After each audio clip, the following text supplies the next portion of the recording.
Good morning guys! So for today's video guys, magsusumba po tayo. So ayan guys, makikisumba tayo dito sa bayan ng Marikina. So ayan, mag-warm up na tayo. Pwedeng ready na ang peg. So alam niyo ba guys, dati na talaga ako nagsusumba. Kaya lang nagkaroon ng pandemic, kaya nahinto yung pagsusumba ko. Kaya naman ngayon, habang nagbabay kami, may nakita ako nagsusumba. Kaya, ay Portago ang iyong sisi.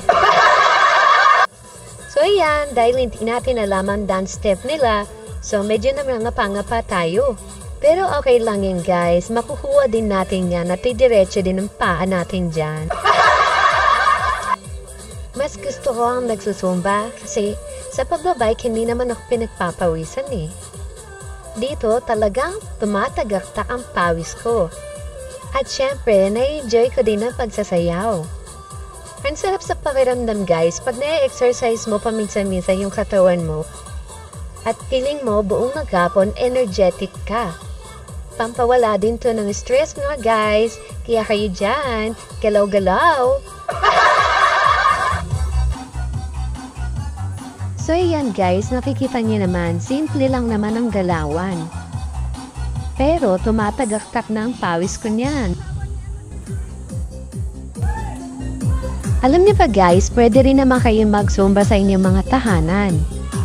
Mag-search lang po kayo sa YouTube, panoorin niyo na lang po sa inyong TV para makatipid din kayo.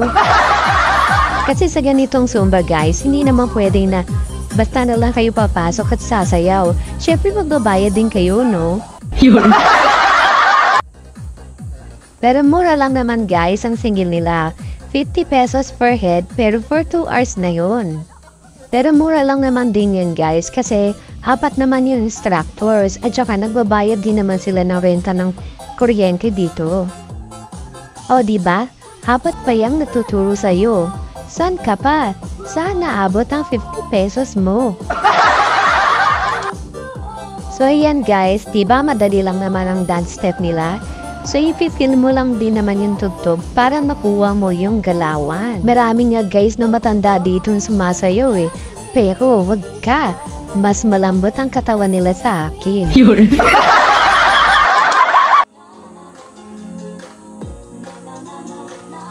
So ngayon naman guys, iba naman ang instructor na magtuturo sa atin. Super energetic ang instructor na to, kaya medyo mabilis ang galawan niya. Kaya kung hindi mo bibilisan ang galaw mo, talaga maiiwanan ka. Pero mas gusto ko yung ganitong mabilis na tugtog, yung hindi ka lalamia-lamia. Pero habang tumatagal guys, napipil ko, hinihinga nga rin ako. So yan guys, magdadalawang oras na rin tayo nagsusumba. Ay sa wakas, matatapos na rin tayo. So yan guys, sa mga gusto maging slim at energetic, itry nyo din mag-zumba. Thank you for watching guys! If you like this video, please follow, like, and share. Bye-bye!